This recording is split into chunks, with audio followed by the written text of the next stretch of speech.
लक्ष्मी जी की आरती करोगे तो लक्ष्मी जी की आरती में केवल लक्ष्मी जी का गुणगान है। भगवान विष्णु की आरती करेंगे तो उसमें भगवान विष्णु का गुणगान है। दत्त भगवान की आरती करेंगे तो उसमें दत्त भगवान का गुणगान है। बृहस्पति महाराज की आरती करेंगे तो उसमें बृहस्पति भगवान का गुणगान है। गणेश जी की आरती करेंगे तो उसमें गणेश जी का गुणगान है। राम जी की आरती करेंगे तो उसमें राम जी का गुणगान है। भगवान कृष्ण की आरती करेंगे तो उसमें भगवान कृष्ण का गुणगान है। देवी जी की आरती करेंगे तो उसमें देवी का गुणगान है। संतोषी माता की आरती करेंगे तो उसमें संतोषी माता का गुणगान है। केवल एक देवाधिदेव महादेव की आरती ही केवल ऐसी है जिसमें तीनों देवताओं का गुणगान शुरू से लेकर आखिरी तक गाया गया। ब्रह्मा विष्णु सदाशिव जानत अविवेका भोले जानत अविवेका प्रणवाक्षर के मध्य ओम अक्षर के मध्य यह तीनों ओम जय शिव ओम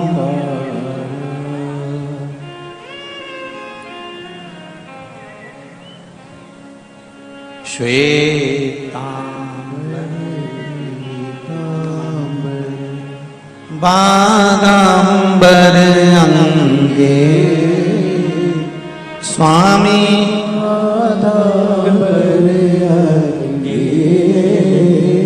अब श्वेत वस्त्र ब्रह्मा जी धारण कर रहे हैं, पीले वस्त्र भगवान विष्णु पहन रहे हैं और बागंबर वस्त्र मेरे देवाधिदेव महादेव पहन रहे हैं।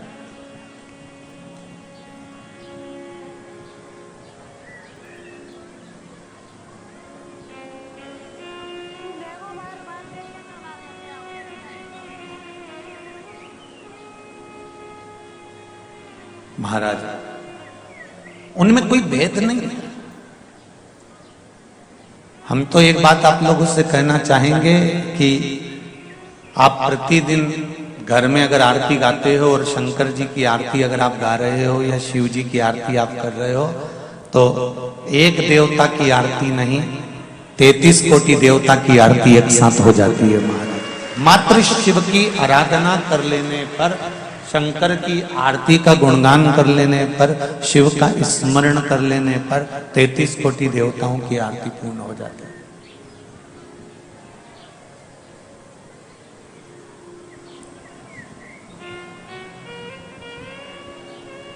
और जब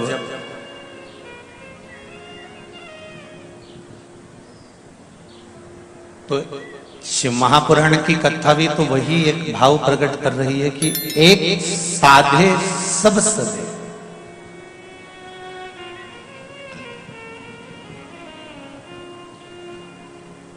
अलग से चंद्रदेव की पूजन करने की जरूरत नहीं, अलग से सूर्यदेव की पूजन करने की जरूरत नहीं,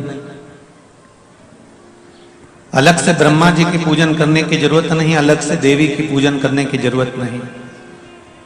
केवल एक देवाधिदेव महादेव को हमने जो जल चढ़ाया, शंकर भगवान की जो भक्ति हमने धारण करी, शिव का स्मरण जो हमने करा, भगवान शंकर का गुणगान जो हमने करा, भगवान शिव की अविरल भक्ति में जैसे ही हम डूबे, बस वही भक्ति हमको सब स्थान पर प्राप्त हो।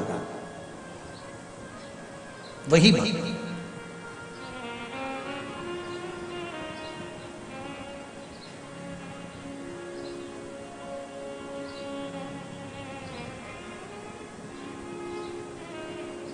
किसी ने एक प्रश्न किया था कि गुरुदेव वो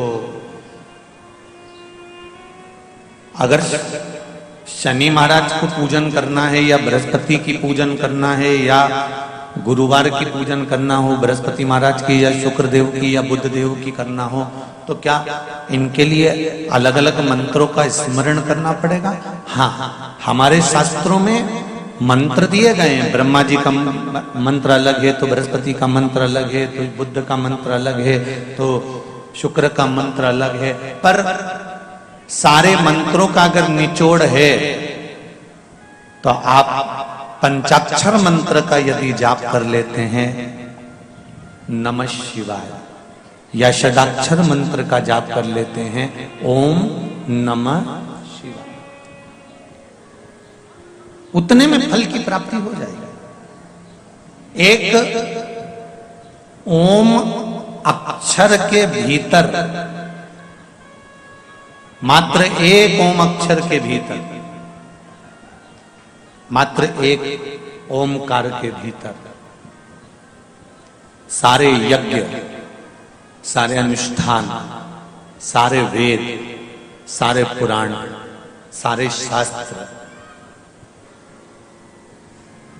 सारे ग्रंथों का सार तत्व मात्र एक ओम अक्षर के भीतर छुपा हुआ है।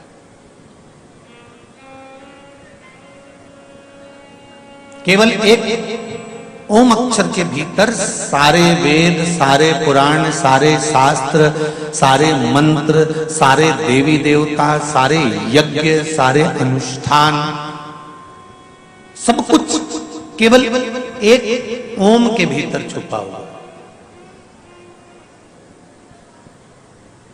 इसीलिए आरती के अंदर कहते हैं ना, ओम अक्षर के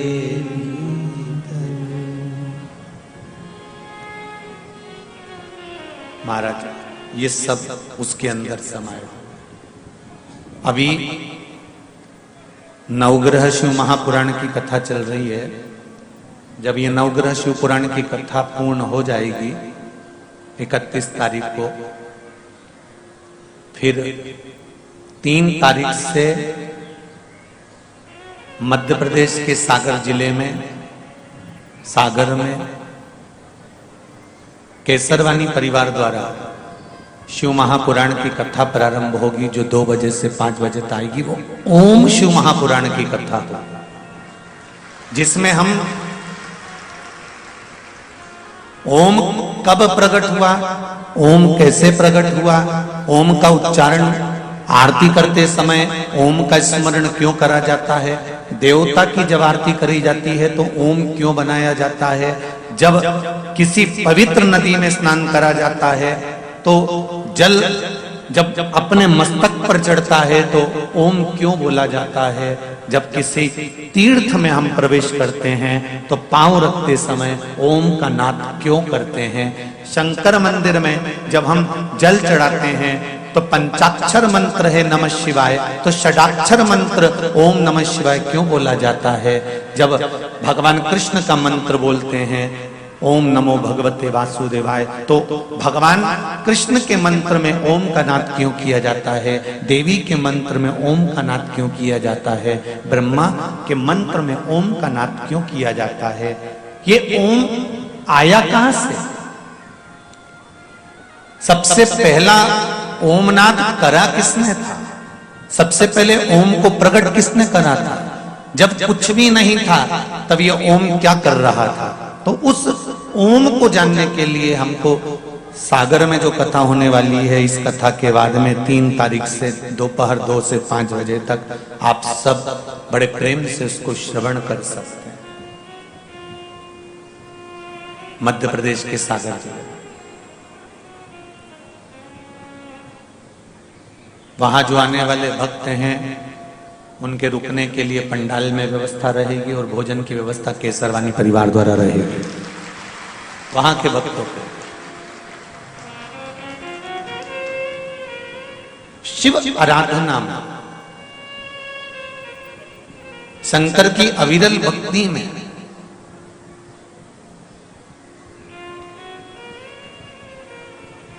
हम भगवान को अलग अलग भेदित ना करें, हम भगवान को अलग अलग ना छोड़ें, भगवान को एक मानकर हमको साथ देना। अब कोई कहता है कि मंदिर जाने से क्या भगवान मिल जाएगा? आज के नवयुवक बेटे बेटियां, आज के नवयुवक बच्चे मंदिर जाने को तैयार इतनी जल्दी नहीं होते। फिर भी मैं एक धन्यवाद आज की नवयुवक टीम को देना चाहूंगा, नवयुवक बहुओं को, बेटियों को और बेटों को देना चाहूंगा, छोटे छोटे बच्चों को देना चाहूंगा कि जब से शिव महापुराण की कथा प्रारंभ हुई है, बुजुर्ग भले मंदिर जाना बंद कर दे पर नवयुवक बच्चे जरूर मंदिर जा रहे हैं। उसके लिए मेरा धन्यवाद है बच्चों, उसके लिए मेरा बारंबार धन्यवाद है, आप सबको बारंबार धन्यवाद।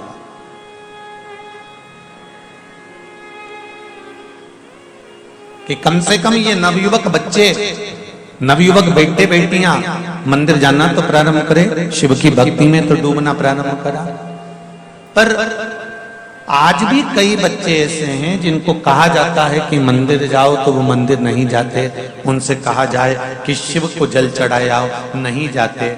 वो कहते हैं पर नहीं करते। पर मेरा निवेदन है, अगर माता पिता भूल से भी एक बार भी अगर शंकर की भक्ति में बच्चों को लेकर जा रहे हैं, बच्चों को भूलवश भी अगर शिव आराधना में लगा रहे हैं, तो ये निश्चितता है कि आप अपने बच्चों के मार्ग को प्रशस्त कर रहे हो, उन्नति की है, ये निश्चित।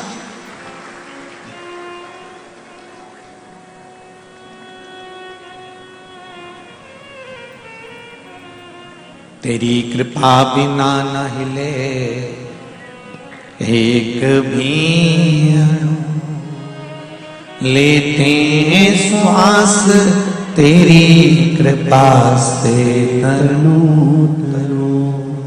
हे गंगाधार मुक्ति द्वार ओंकार तू, बोले ओंकार तू।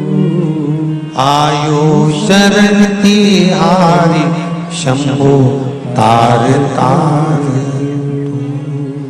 बखान क्या करूं मैं राखों के ढेर का, चपटी भभूत में खजाना कुबेर का। चपटी भभूत में खजाना कुबेर का। बाबा मात्र आपके चरणारविंद की एक रज का मात्र कंकर ही हमको मिल गया तो जीवन की सार्थकता हो।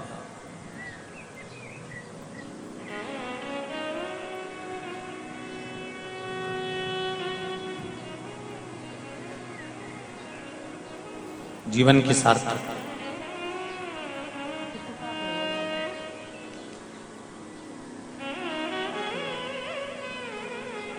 एक संत के पास में पारसमणि थी, लोहे को छू ले तो सोना कर दे। किसी को मालूम पड़ गया चोर को कि संत के पास में पारसमणि है। संत के पास में वो चोर सेवक बनकर आ गया और उसने सेवा करना चालू कर दिया। सेवा करते करते करते करते करते समय बीत गया। चोर उस पारसमणि को ढूंढने में लग गया कि कहीं पारसमणि मिल जाए। एक दिन गुरुजी स्नान करने के लिए गए, ये पारसमणि को ढूंढता रहा। नहीं, गुरुजी आए आज। गुरुजी ने कहा बेटा तूने मेरी बहुत सेवा करी, आज मेरा मन करता है कि मेरे पास एक मणि रखी है, मैं तुझे दे देता हूं। गुरुजी ने ऊपर एक लकड़ी के ऊपर एक मणि रखी हुई थी, डब्बी में बंद थी, कपड़ा लपेटा हुआ था। डब्बी खोली, उसमें कपड़ा लपटा हुआ था, मणि निकाली। गुरुजी ने कहा ये ले पारसमणि।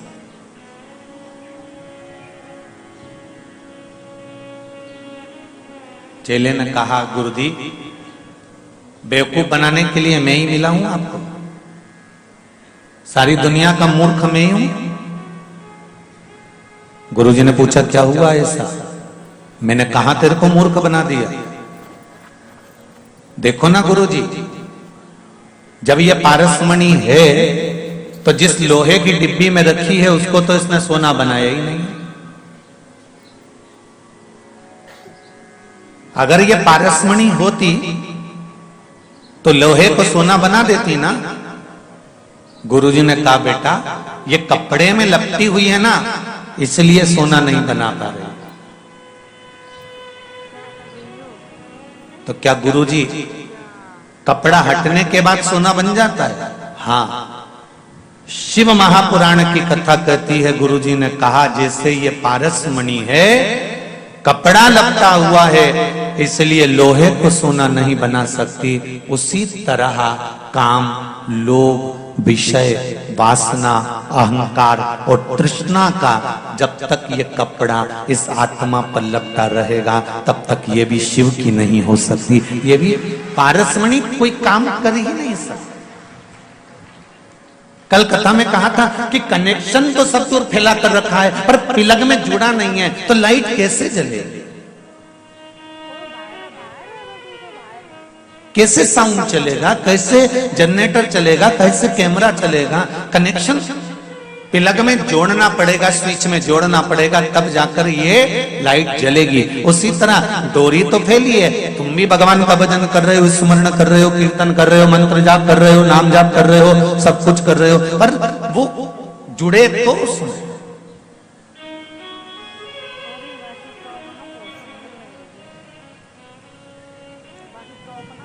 जब तक वो जुड़ेगी नहीं तब तक सुख की अनुभूति होगी।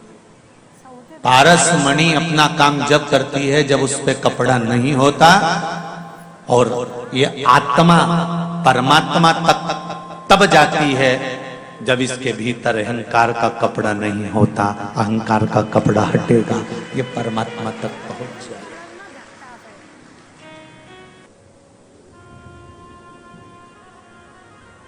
एक अंश भी हम अगर शंकर का भजन कर रहे हैं, मात्र कुछ पल का,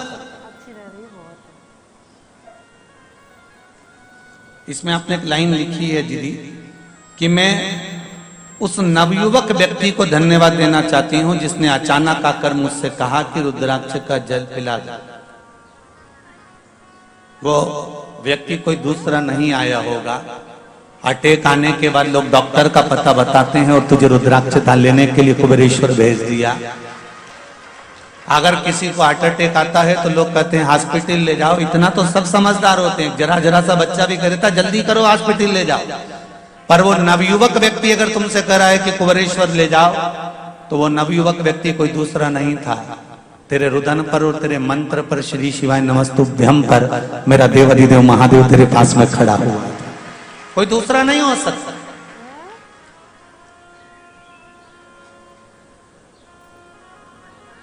हम केवल उसकी भक्ति कर लें, उसका स्मरण कर लें, और ऐसे एक पत्र नहीं, ये ढेरों पत्र हैं जिनको आप और हम बीच बीच में श्रवण कर, और भी रखे हुए, अभी पढ़े नहीं, बहुत सारे हैं, तो पढ़ने में थोड़ा टाइम तो लगेगा।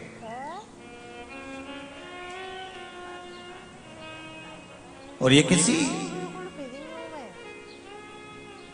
मेरे शंकर को किसी प्रमाण की जरूरत नहीं पड़ती। मेरा शिव आपकी जिंदगी में ऐसा प्रमाण लाकर खड़ा कर देता है कि आपके भीतर विश्वास जागृत हो जाता है और आप शंकर की भक्ति में 24 घंटे डूबे रहते हो। फिर दुनिया के लोग आपको भले कुछ भी कहें, एक अविरल भक्त,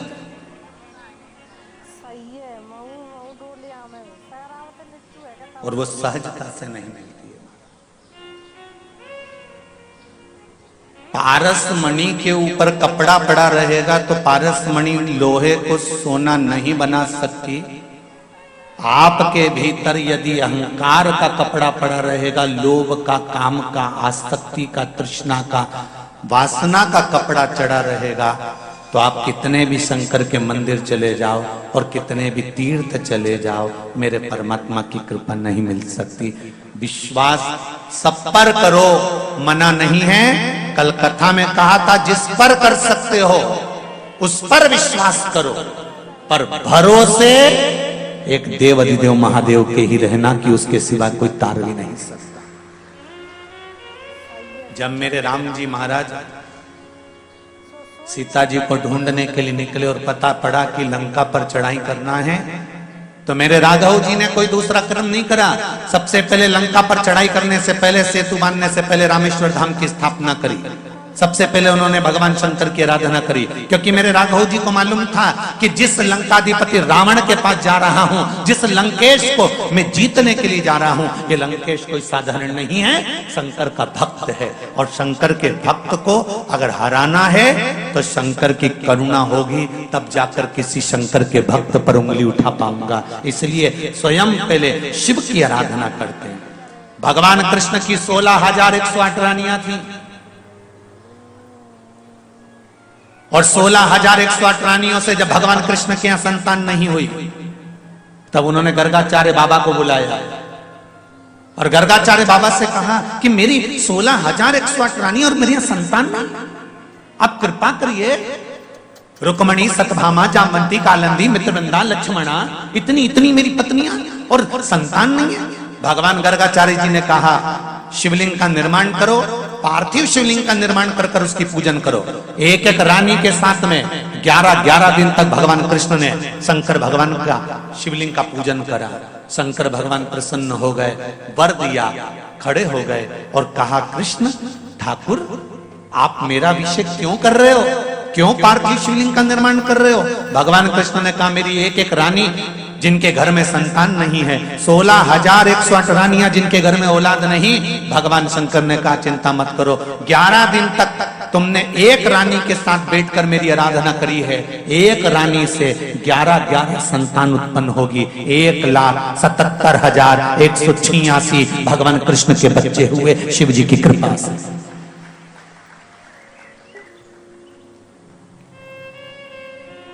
दस लड़के एक लड़की भगवान कृष्ण की प्रत्येक रानी से हुए थे। 10 पुत्र और 1 पुत्री।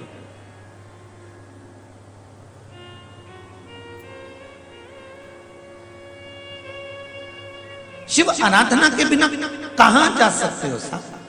चंद्र को काया का रोग हो गया, रोग पड़ा, बिलक पड़ा, कौन संभालेगा, कौन बताएगा, कौन क्या करेगा? तब देवर्षि नारद ने कहा तुझे काया का रोग हो गया है, ये रोग कोई मिटा नहीं सकता। अकाल मृत्यु वो मरे जो काम करे, चंडाल का और काल उसका क्या बिगाड़े जो भक्त हो महा काल का। तो शंकर जी की आराधना कर। शिव की आराधना में सोम डूब गए, शिव की आराधना में चंद्र डूब गए और भगवान ने ऐसी कृपा करी कि जमाई को श्राप दिया था दक्ष प्रजापति ने। चंद्रदेव दक्ष प्रजापति के जमाई थे और शंकर भगवान भी दक्ष प्रजापति के जमाई थे। जब दक्ष प्रजापति को मालूम पड़ा कि चंद्र की काया ठीक हो गई, तो दक्ष प्रजापति को तो क्रोध आ गया और क्रोध में आकर दक्ष प्रजापति ने चारों तरफ हाहाकार मचा दिया कि इसको बचाने वाला आखिर कौन है। तब दक्ष प्रजापति को मालूम पड़ा कि सती का पति शिव। दक्ष प्रजापति का हृदय डोल गया और सोच लिया अगर चंद्रदेव की काया शंकर ने अच्छी करी है, मतलब मेरे वचन को मिथ्या कर दिया, तो अब शंकर मेरी सभा में नहीं बैठ सकता। अंदर ही अंदर थोड़ा थोड़ा कुड़ने लगे, भीतर के भीतर थोड़ा थोड़ा अहम उत्पन्न हो गया। और हुआ क्या, पूरी सभा में शंकर जी का अपमान कर दिया। सती मैया जलकर भस्म हो गई। शिव को आमंत्रित नहीं करा, शंकर वहां आए नहीं, आमंत्रित ही नहीं करा। हुआ क्या है?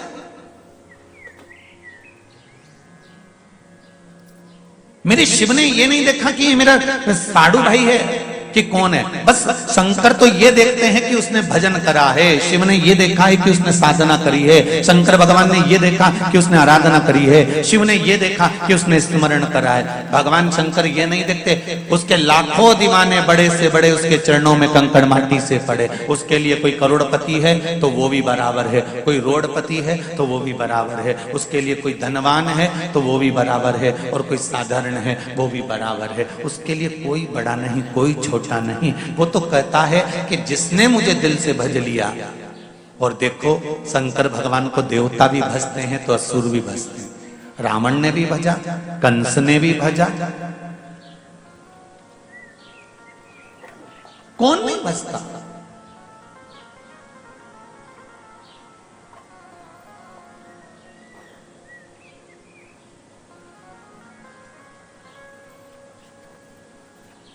इसके बाद भी दुनिया के लोगों को मालूम है कि शिव है, शंकर है जो साध लेगा।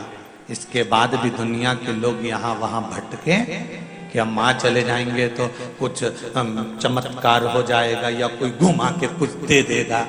उसके बाद भी अगर दुनिया के लोग भरमाए तो दुनिया की विवेक बुद्धि बेकार। शिव के पास में ना तो कोई तंत्र है, शिव के पास में ना कोई मंत्र है, शिव के पास में ना कोई खटर पटर है, शिव के पास में ना कोई दिखावा है। सारे मंदिरों में जाकर देखना भगवान एक से बढ़कर एक पोशाक पहने होंगे। सारे मंदिरों में जाकर देखना देवताओं ने एक से बढ़कर एक आभूषण पहने होंगे। शंकर जी के मंदिर में जाकर देखना भोलेनाथ ऐसे ही बैठे होंगे। तुम्हारी मर्जी पड़े, लोटा भर कर लाओ, एक लोटा पानी चढ़ाओ और चढ़ा के अपने घर चले जाओ। मेरे पास फालतू बैठो मती, समय बर्बाद करो मती, राम नाम तुम भी गाओ और मुझे भी गाने तो। भगवान शंकर एकदम सरल सहज आनंद।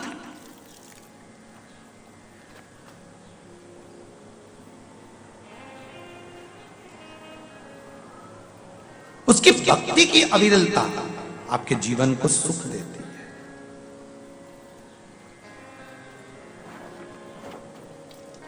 कुरुक्षेत्र के मैदान में पांडव युद्ध लड़ने वाले हैं और भगवान कृष्ण पांडवों से क्या कह रहे हैं कि कुरुक्षेत्र की भूमि में तुम युद्ध लड़ोगे,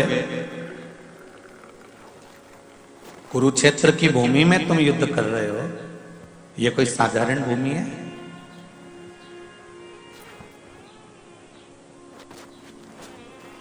कितना छाट बीन करने के बाद कुरुक्षेत्र में युद्ध रखा था भगवान ने, हस्तिनापुर में नहीं।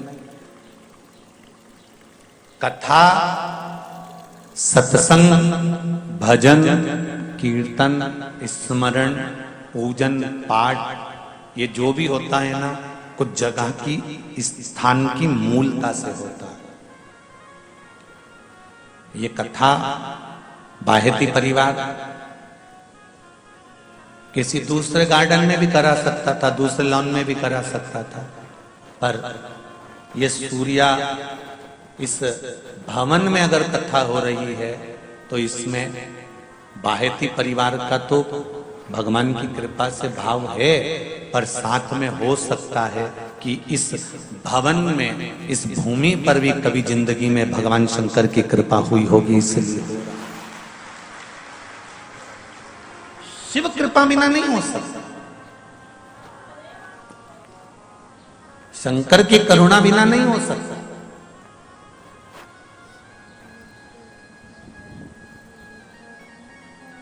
अगर कुछ मिल रहा है शिव की कृपा से, भगवान कृष्ण को मालूम पड़ा कि हस्तिनापुर में युद्ध होना है, कौरव और पांडवों का युद्ध होना है, तो कौरव और पांडवों के युद्ध के लिए भूमि को ढूंढा गया। कौरव और पांडवों के युद्ध के लिए भूमि को देखा गया कि कोई ऐसी भूमि ढूंढ कर लेकर आओ जहां पर कौरव और पांडवों का युद्ध हो, पर युद्ध हो उस समय पर इन दोनों का संधि ना हो जाए, इन दोनों का मिलन ना हो जाए, ये एक दूसरे से जुड़ ना जाए, एक दूसरे के प्रति इनका प्रेम जागृत ना हो जाए, ऐसी भूमि ढूंढी जाए।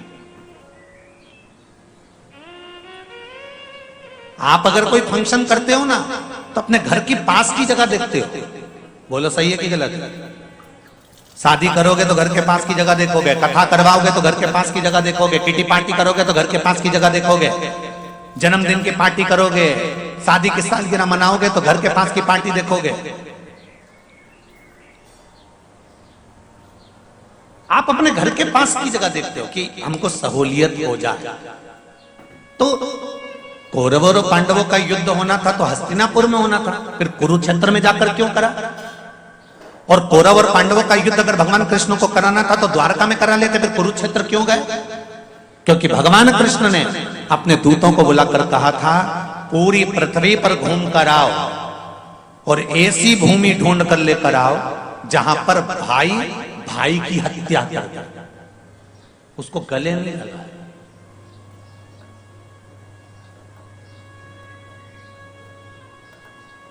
पूरी पृथ्वी पर घूमो और ऐसी भूमि ढूंढना जहां भाई भाई की हत्या कर दे। सारे दूत भगवान कृष्ण के सारे गण गए, पार्षद गए देखकर आए, द्वारपाल गए देखकर आए, पर ऐसी भूमि नहीं मिली। अंत में कुरुक्षेत्र पहुंच गए जहां पर बड़े भाई ने छोटे भाई से कहा जा खेत में पानी अंदर घुस रहा है, प्रवेश कर रहा है, वहां पर मेड़ बांध दे। मेड़ बांधना मतलब मिट्टी से रोक देना। जा पानी को रोक दे। छोटे भाई ने कहा मैं रोटी खाने जा रहा हूं, भोजन करने जा रहा हूं, भैया आप फ्री हो, आप जाकर रोक दो। बड़े भाई को क्रोध आया, कंधे पर हल रखा था, छोटे भाई के माथे पर मार दिया, पेट में हल मार दिया और उसको हल से खींचता हुआ ले गया और ले जाकर जहां से पानी आ रहा था वहां मिट्टी की जगह अपने छोटे भाई को सुला दिया। भगवान कृष्ण के सेवकों ने देख लिया और जाकर ठाकुर जी से कह दिया हमने वो भूमि ढूंढ ली जहां पर भाई भाई का दुश्मन है। वो भूमि कौन सी है? तो कहा कुरुक्षेत्र की भूमि है। भगवान कृष्ण ने कहा कुरुक्षेत्र की भूमि में अब मुझे युद्ध तो कराना है, मना नहीं है, पर जब ये आपस में एक दूसरे को मारेंगे, पांडव मारेंगे कौरवों को, कौरव मारेंगे पांडवों को, कौरव जीत गए तो हस्तिनापुर उनकी हो जाएगी और पांडव जीत गए तो हस्तिनापुर उनकी हो जाएगी। पर जो सैनिक 13 अक्षौणी सेना इनकी है तो 19 अक्षौणी सेना उनकी है। जब ये सैनिक आपस में मरेंगे, इनको क्या मिल रहा है? इनको हस्तिनापुर का राज्य मिल रहा है, इनको हस्तिनापुर प्राप्त हो रहा है। भगवान कृष्ण ने कहा रुको, मुझे ध्यान लगाकर देखने दो कि जिस भूमि पर मैं युद्ध करवाऊंगा इस भूमि पर मरने वालों की दशा क्या होगी, मुझे वो देखना। तब भगवान कृष्ण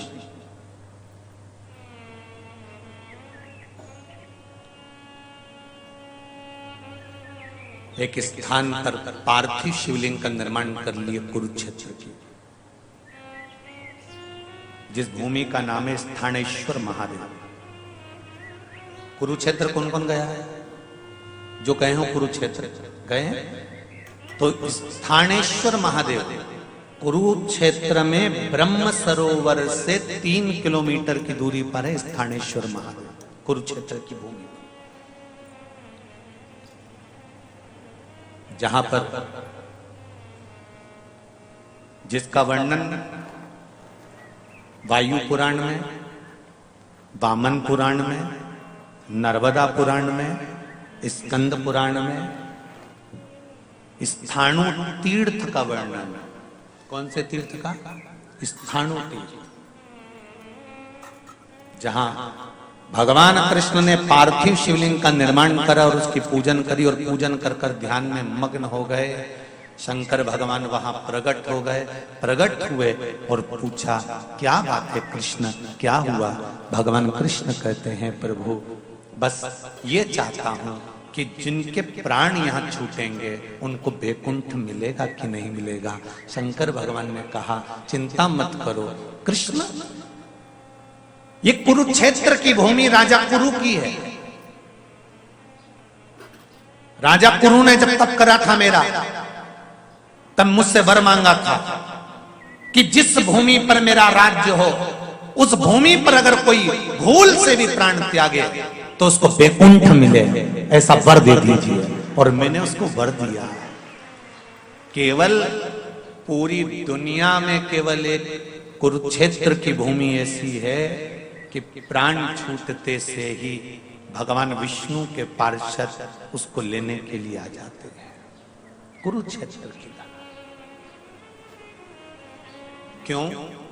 कौरव जीतेंगे तो हस्तिनापुर मिलेगी, पांडव जीतेंगे तो हस्तिनापुर मिलेगी, पर ये युद्ध के मैदान में, जो ये युद्ध के मैदान में जब ये सैनिक मरेंगे तो इनको क्या मिलेगा? शंकर भगवान ने कहा चिंता मत करो। और सुनो कृष्ण, तुमने मेरी आराधना कर कर मुझे यहां विराजमान करा है, मैं स्थानेश्वर महादेव के रूप में यहां पर विराजमान होऊंगा। मेरी गंगा की धार दिन के मध्याह्न में एक कुंड में जाकर गिरेगी। उस कुंड में जिस समय पर मेरी धार दिन के मध्याह्न में गिरेगी उस समय पर जितने भी मृत्यु लोक में पवित्र नदियां और तीर्थ हैं, दोपहर के मध्याह्न में सारे तीर्थ यहां आकर बस जाएंगे। प्रतिदिन दोपहर के 12 बजे भगवान स्थानेश्वर महादेव जो कुरुक्षेत्र की पावन धरा पर है,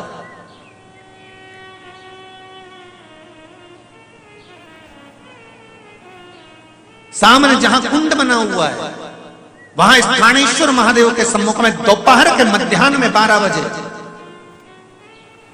33 कोटि देवता सारे तीर्थों के साथ आकर बस जाते हैं। कभी मौका मिले तो स्थानेश्वर महादेव के सामने जो कुंड हो वहां पर दोपहर में 12 बजे स्नान करने का महत्व किसी भी दिन जाकर कर सकते। स्थानेश्वर मेरा ओघड़दानी, मेरा भोलेनाथ, मेरा त्रिकालदर्शी, मेरा कैलाशी, मेरा विनाशी, मेरा शंभु, मेरा शंकर, मेरा देव अधिदेव महादेव। ये नहीं कि धनपति को तारता होगा, गरीबों को नहीं। मेरा शंकर सबसे पहले, और देखो शिव के पास में तो सब भृंगी, श्रृंगी, नंदी, ये सब बड़े विचित्र विचित्र है। आप लोग जितने भी भगवान विष्णु के यहाँ शादी हुई तो 33 कोटि देवताओं को बुलाया, ब्रह्मा जी की शादी हुई तो 33 कोटि देवताओं को बुलाया, सब वीआईपीओ को बुलाते हैं। शंकर भगवान की शादी में किसी को वीआईपी को निमंत्रण नहीं दिया गया था, सब अपने आप आ गए थे। शंकर जी की शादी में निमंत्रण केवल जिनको कोई नहीं बुलाता था, मेरे भोलेनाथ जी ने उनको निमंत्रण देकर बुलाया था कि तुम भूत, प्रेत, डाकनी, पिशाचनी, चुड़ैल, डाकनी, जितने भूत प्रेत थे इनको कौन निमंत्रण देता है? कौन चाहेगा कि शादी में भूत और प्रेत आए? इसके बाद भी भगवान देवाधिदेव महादेव ने अपने मंगल विवाह में अपनी शादी में डमरू खड़काकर डाकनी, पिशाचनी, चुड़ैल और भूत को बुलाया कि तुम आओ।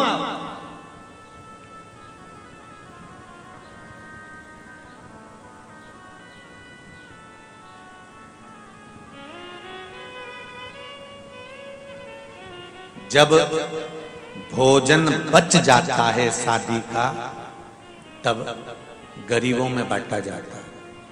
जब भोजन बच जाता है शादी का, तब कहीं अनाथों को बांटा जाता है। जब भोजन बच जाता है शादी का, तब किसी अनाथालय में, किसी आश्रम में जाकर बांटा जाता है। जब भोजन बच जाता है शादी का, तब किसी भिक्षुक के पास जाकर बांटा जाता है। शंकर भगवान ने मन में सोचा, आखिरी में भोजन जाना वहीं पर है, इसलिए आमंत्रण उन्हीं को दिया जाए जो प्रेम से पा सकते हैं।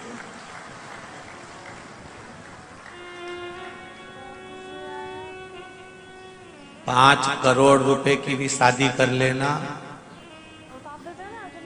56 तरह का आइटम खिला के देख लेना, जाने वाला व्यक्ति बुराई करता ही जाएगा।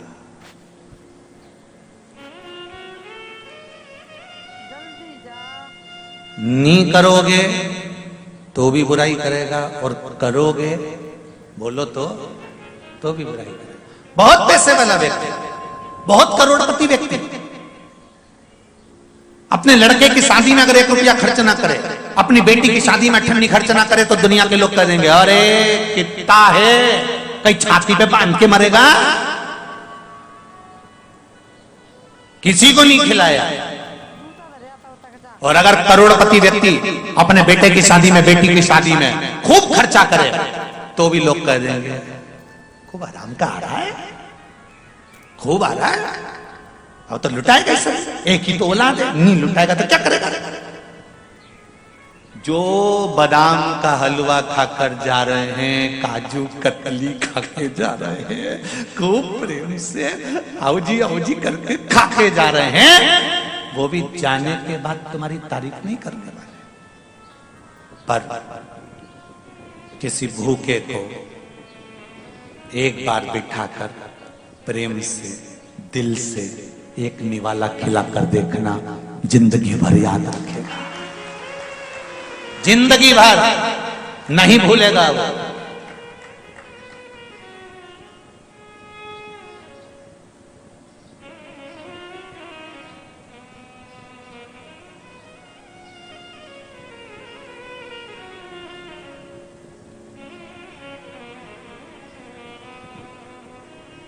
एक बहुत प्रसन्नता का बात है, बहुत अच्छी बात है, बोलो तो बोल दो रे भैया, बोल दो।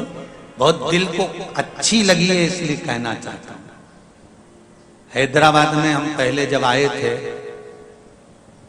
तो यहाँ के वृद्धाश्रमों में भी गए थे और वहां जाकर देखा था तो बहुत सारे वृद्ध लोग वहां रह रहे थे। पर अब की बात जब वृद्धाश्रम की सूचनाएं हमने प्राप्त करी तो सूचना मिली कि जितने वृद्ध थे उन लोगों को उनके बच्चे लेकर चले गए, थोड़े से बच्चे। बहुत बहुत धन्यवाद मेरे नवयुवक बेटे और बेटियों को, और बहुओं को और बच्चों को। दिल से बधाइयां देता हूं आपको, दिल से आशीर्वाद और दिल से बधाइयां देता हूं कि